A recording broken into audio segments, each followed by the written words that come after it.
monitor the internet? Monitor? They do better than that. They shut it down. This core team handles blackouts and shutdowns of networks across Africa. Did you see Ethiopia?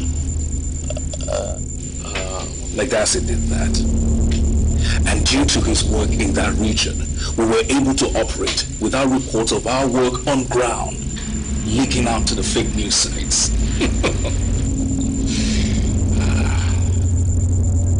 We're putting a special package of this service together for our clients in Nigeria.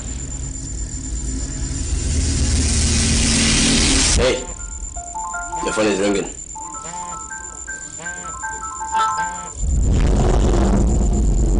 I'm so sorry, sir. It's my mom. I'll just... No, why? Go ahead, answer your call. It's fine. It's fine. Thank you very much, son. I'm so sorry. Go ahead. Sorry.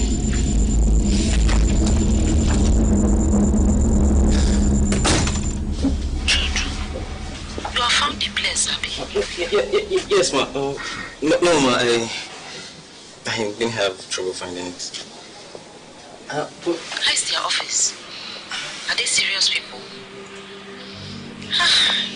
Don't worry, my son. Follow your heart. Mom, can I call you back later, please? I know you, huh? You will make the right decision. All right.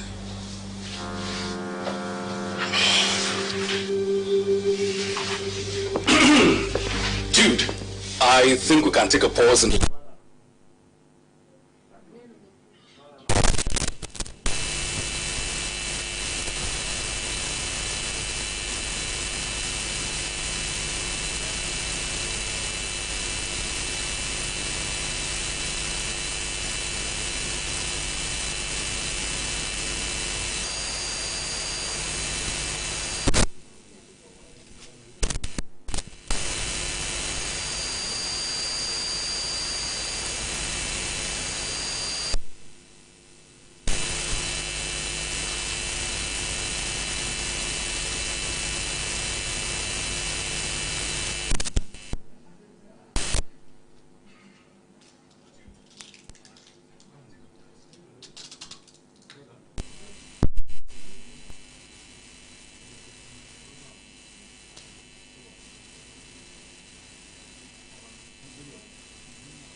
You have Twitter, right? I just use this. Can I use your phone for a minute?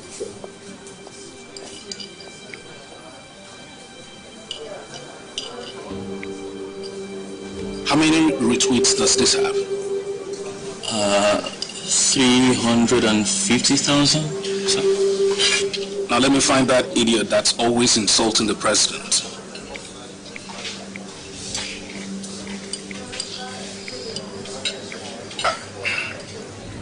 And how many does this one have?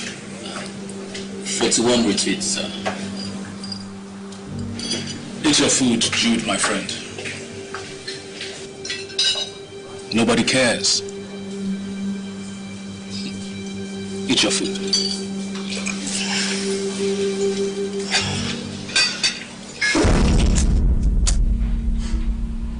Jude, the only time the office would be worried is if all these countries where we operate in actually come together to compare notes and talk.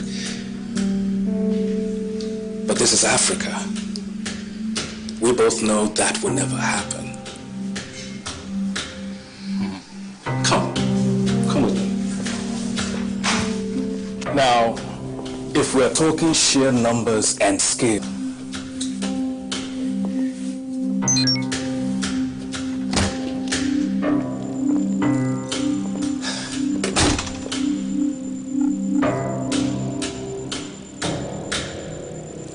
Egypt, 2019. Remember Abd al-Fattah? Wouldn't keep his mouth shut, so we acquired him. That's this, guys. Mary? Halima? Thomas? and Thomas. Don't mix them up. Jude, if you need a problem, all problems to disappear, these are the guys to talk. Jude? Jude, shall we? Come on.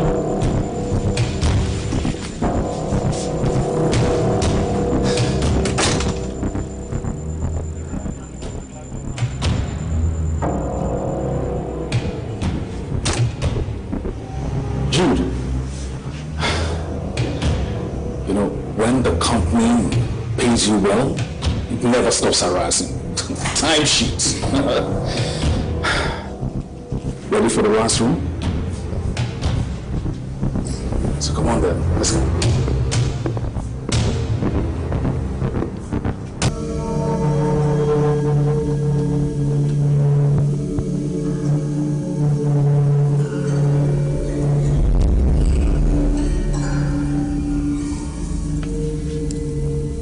You want to hear something ironic? Terrorism has furthered our cause more than anything in the last few years. Now, governments can increase their budget in order to fund the operations they need. No questions asked. Hello. Keeping the citizens safe. That's right. To Mark check. In Nigeria, To Mark check. the government invests heavily in this kind of equipment. Think of it as a build-up to bigger things to come. Jude, come.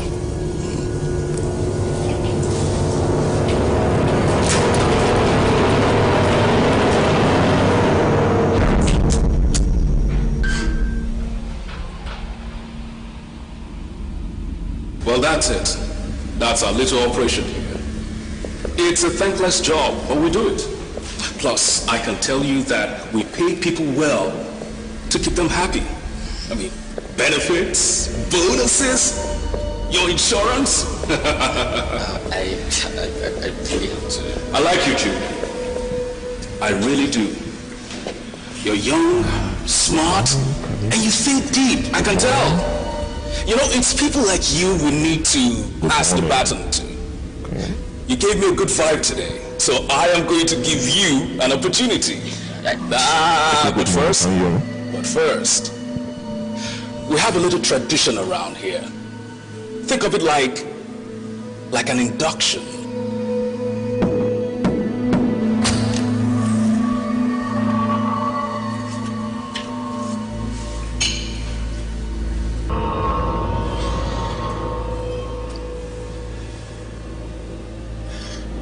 Gaining information under pressure against a ticking clock has always been a true test of grit and a willingness to improvise.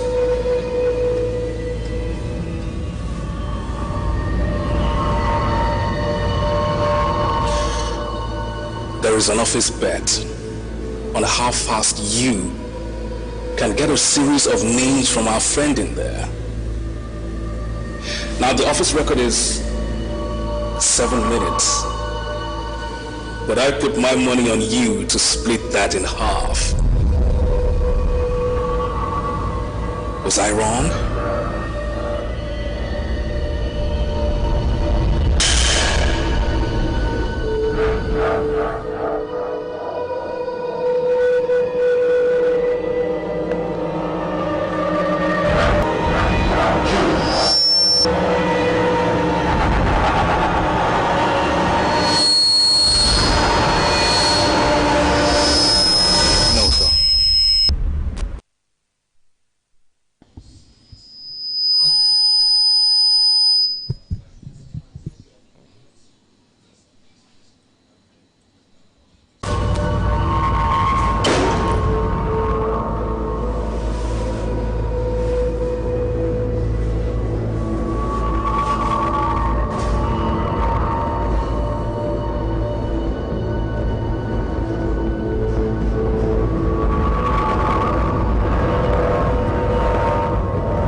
to the team, Jude.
Testando.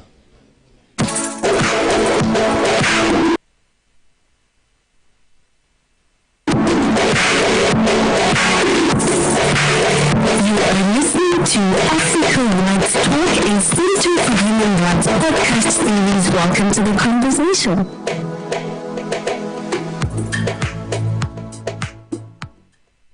Hi everyone, my name is Koliwe Majama. I am going to be your host for this podcast series that's produced by the Center for Human Rights, and the title of the podcast series is Africa Rights Talk. Now we're going to be looking at the topic of access to the internet and internet governance in Africa. And to join us on the podcast this morning, we have two fellows from this year's Media Fellowship Program, Amina Idris and Bulanda Ngoani. I'd like to welcome you both. So I think to start off the conversation, we will begin by looking at the revised Declaration of Principles of Freedom of Expression and Access to Information in Africa, which in revising the African Commission on Human and People's Rights added a new section that's looking at freedom of expression and access to information in Africa. And they added a section that looks specifically at the internet. And one of the interesting sections or parts in that new section that was added is the emphasis of the role of African governments to ensure that there is universal, equitable, affordable, and meaningful access to the internet. So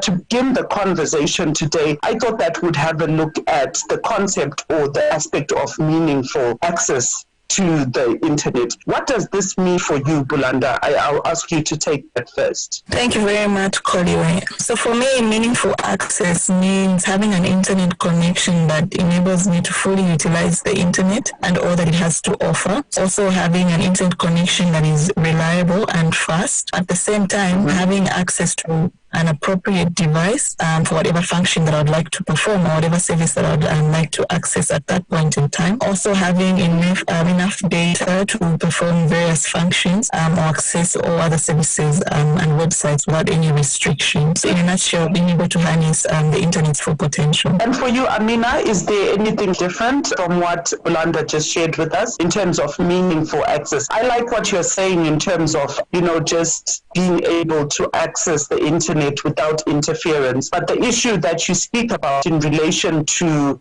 having access to data is also a more socio-political or even economic, issue in terms of the reality of Africans. So I just want to find out from you, Amina, if this is what you think of meaningful access as well. To me, meaningful internet connectivity comprises of at least these four features. I think Bulanda mentioned them, but let me just mention that it should consist of a regular internet use, which is a minimum threshold daily internet access, an appropriate device, which is a minimum of a smartphone, then enough data to connect, maybe at home, at workplace, or a place of study, maybe a library. Then the connection should be fast, which should be a minimum of a 4G mobile connectivity. So would you say that people who are not in an area with 4G, so our reality in Africa, because of, the geographical landscape in terms of investments by service providers, you'll find that some people are still on LTE, some people are still on 3G. Would you say this compromises meaningful access?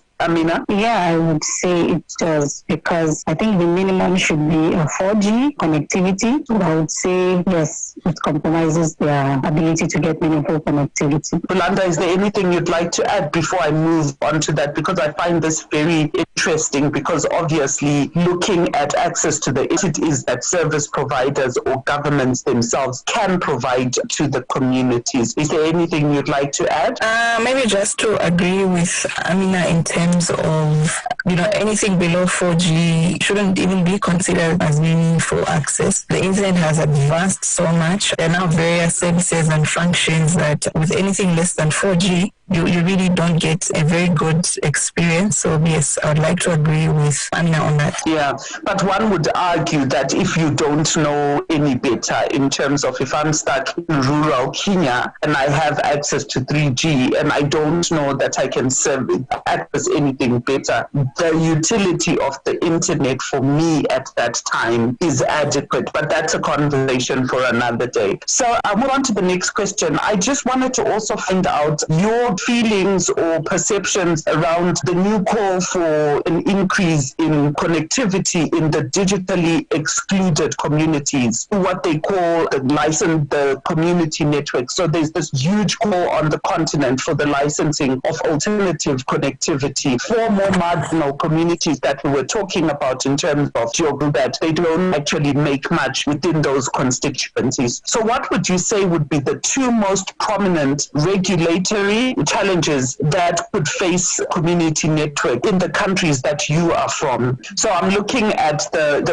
regulatory challenges. So in licensing the community network, what do you think is going to be a challenge for African countries? Okay, so in terms of regulatory challenges, firstly, I will speak so much from the context of Zambia, considering that is where I'm based. I would say in terms of providing frameworks, or rather within ICT policies or broadband policies and any other policies that govern ICT. So within that, being able to provide solid frameworks that can then govern community networks. So in how they'll be set up, how they'll be run and managed. So overall governing of community networks. But also I find that the other challenge would be in terms of issues of allocating spectrum for these community networks. I think spectrum has built-in networks attractive to the private sector players. So like you mentioned earlier, private sector exists for business. So perhaps creating certain policies would be challenging in terms